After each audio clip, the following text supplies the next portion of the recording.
Бу көнне чарага Мөслим авылында яшәүче һәм үзләренең 45 еллык гаилә бәйрәмен билгеләп үтүче Рәмзия һәм Васил Гыйлаҗевлар чакырылган иде.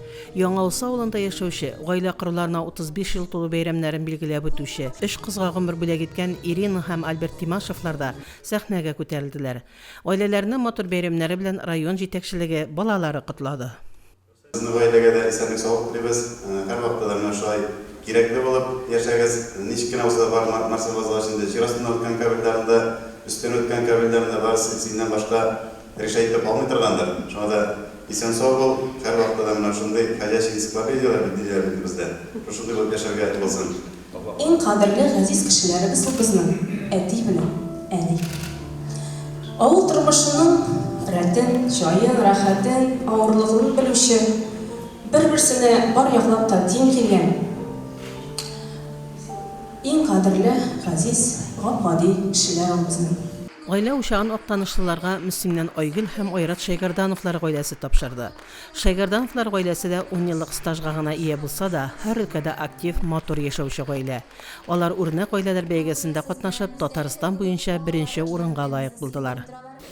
Бер-береңә аңлау, бер-береңә тыңлап яшәү, бер-береңә юл кую. Шулдыр инде минем гаиләнең асылыдыр дим мин. Бер-береңә ишетә белү. Шулдыр дим. Төрле чаклар була. Теге тавыштысыз гына бер гаиләдә тормый торгандыр.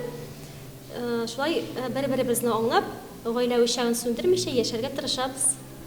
Актаныштан килгән 13 бала тәрбияләп үстерүче Венера һәм Алмаз Сабитовлар гаиләсе үрнәк гаиләләрнең берсе. Балаларның 8-е гаиләгә тәрбиягә алынган. Алар һәр чарада актив катнашучы, спортны, мәдәниятне һәм тормышны сөюче гаилә. Гаилә сүзе бик зур мәгънәгә ия сүз инде ул. Аның ушагы инде ул җылылык билгесе булып тора. Һәрбер гаиләдә дә тынычлык, иминлек булырга тиештер дип уйлыйм мин һәм бик күп балалар булырга тиеш. Һәрбер бала үз бәхете белән туа. Семья бердән булсаң гына семья була инде.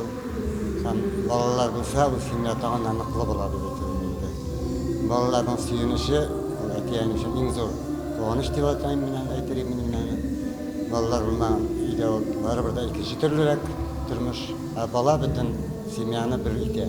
Актаныш районы башкарма комитеты җитәкчесенең социаль-мәдәни мәсьәләләр буенча урынбасары Дилбәр Әнвәрова Мөслимнәргә матур каршы алулар өчен рәхмәт сүзләрен җиткерде. Илебездә, республикабызда, районнарыбызда бик матур гаиләләребез бар. Без дә үзебезнең чиратта ел дәвамында менә шушындый матур мероприятиеләрне, чараларны уздырып, менә шулай зурлыйбыз, бүләклибез, хөрмәтлибез, чөнки аның мәгънәсе чыннан да менә шушы киләсе буыннарга гаиләләребезнең ныклыгын һәм аларның гаиләнең ныклыгында бөтен илебезнең ныклыгы торганын аңлату. Бары тик тату гаиләдә генә бәхетле балалар туа, тату гаиләдә генә мәхәббәт һәм ярату яши. Гаилә никадәр нык булса, аннан килгән җылылык та шул кадәрле көчле була. Бар гаиләләрдә бәхетле һәм тату яшәсеннәр. Фәридә Гайнетдинова, Динар Нуртдинов, Мөслим телевидениесе.